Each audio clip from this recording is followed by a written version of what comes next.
Hello everybody, this video is a response to a couple of questions I've had about how my XO-1 is set up. The focus of this car is pretty much just parking lot bashing. I don't have too many large areas to drive it, there's a few, but mostly I just try to focus on parking lot bashing, just having a lot of fun with the car, which I think it does a good job at that. Now, a lot of the ideas you're going to see in this video some of them are mine, but a lot of them I have to give credit to Miami's Finest and Ducati 777 from the Traxxas forums. Those guys did a lot of work on their cars and just replicated some of their ideas. Okay, getting started. This car has about 10 runs on it. And it's not in bad shape. It has been on its lid a few times. A lot of times I'd get a rollover when doing donuts. I'd hook a rear tire, and the car would go over. And unfortunately, because it weighs about 10 pounds, when it goes over, it does a little bit of damage to the body. There is also a few marks on the nose from clipping curbs here and there. But overall, nothing too serious. Now, starting off, one thing I did do, just a little miscellaneous thing here, is I did remove the headlight stickers and just a lot of the stickers from the car. I find the profile, I think, looks more like a Corvette when you take off the headlight stickers, which isn't too bad. Now, getting to our next step, what I'm going to do is actually talk about some of the things I've done with the car. So let me take the body off.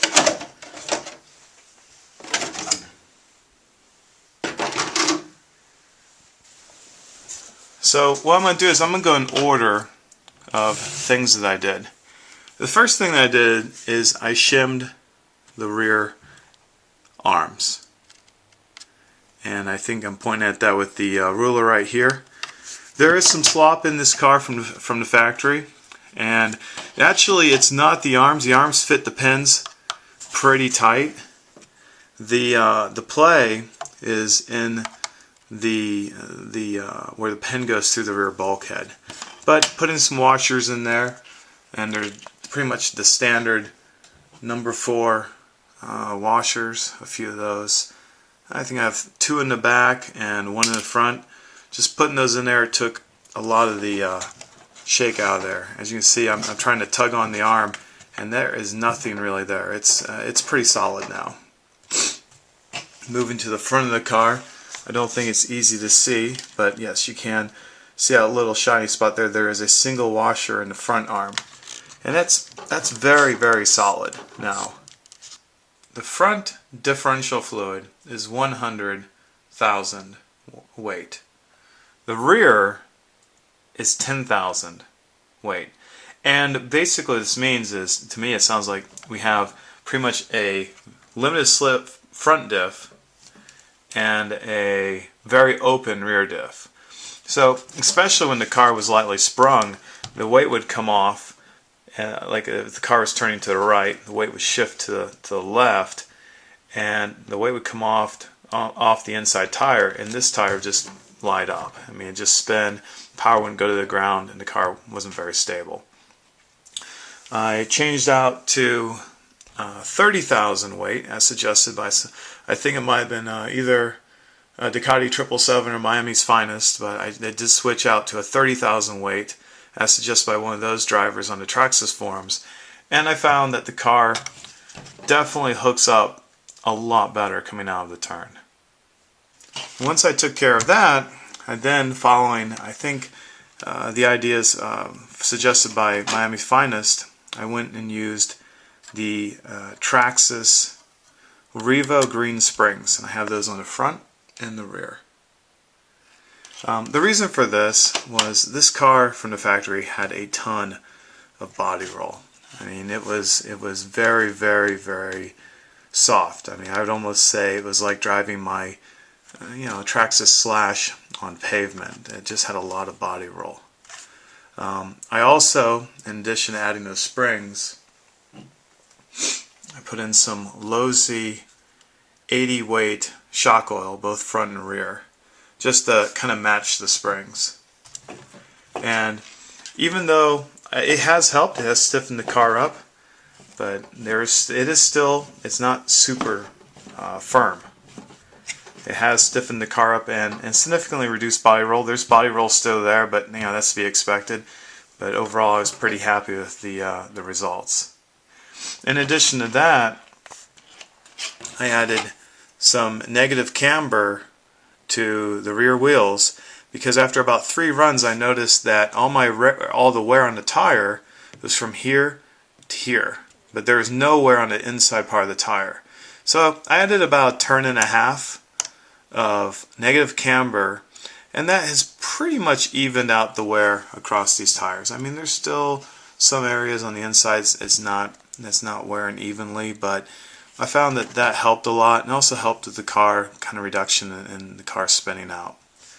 On the front of the car, I added about 1/2 turn of negative camber. You can still see some rocks here, but I added about 1/2 turn of negative camber just to give it a little bit better bite on when the car was turning, coming into a turn. Give it a little extra bite on turn in.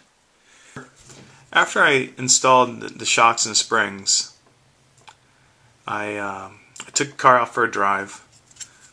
I left it at about where the factory was, which was about 13 millimeters of preload, and I had the front at 8 millimeters of preload.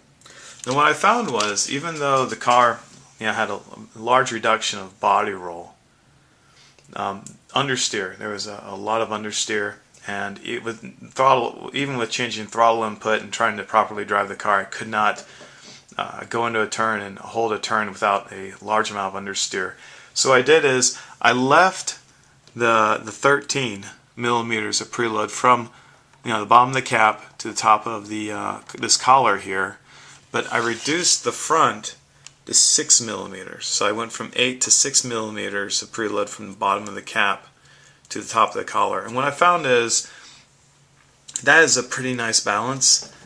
I'm able to, of course, going into the turn and having too much throttle, the car will understeer. I can let off the throttle and induce oversteer, or I can kind of be fairly neutral in a turn with the car not doing either understeer, oversteer, or maybe just doing like a 4-wheel slide. So, with the reduction of preload in the front and keeping the preload in the back about the same, I found that the car does respond nicely to throttle inputs, and you can go from understeer, oversteer to a 4-wheel slide, and pretty much drive it, as a car, with the throttle as a sports car should be driven. My last modification was the addition of a gyro.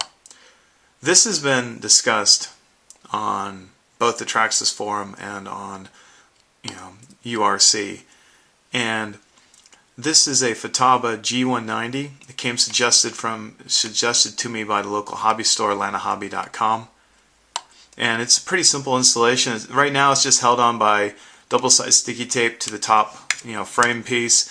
I might drill a hole and better mount it in the future, but right now this seems to be working.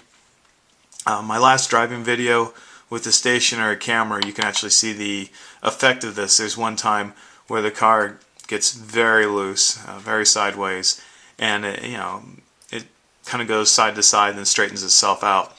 When that is identified in the video, it says gyro. There's a little caption that says gyro doing its job. And I had no input to the driving at that point. All I did is keep the throttle pinned, and the car sorted itself out, which was pretty nice. Before it would spin out.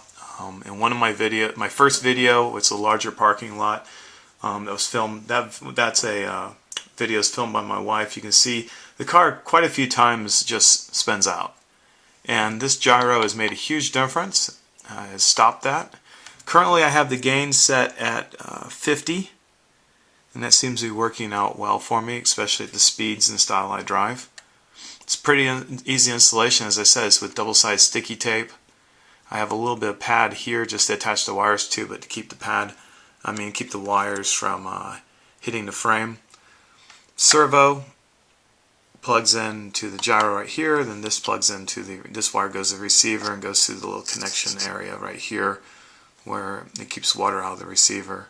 But overall, very easy installation, plenty of clearance in this location between the gyro and the body. I hope this video has been somewhat helpful for some folks. Definitely you can see there's some wear and tear on the car, so it has been driven, it has been thrown around, and overall I really enjoy the car. And if anybody has any questions about this modification or what I've done with this, feel free to post in the comments for this video, and I'll try to answer them to my best of my ability.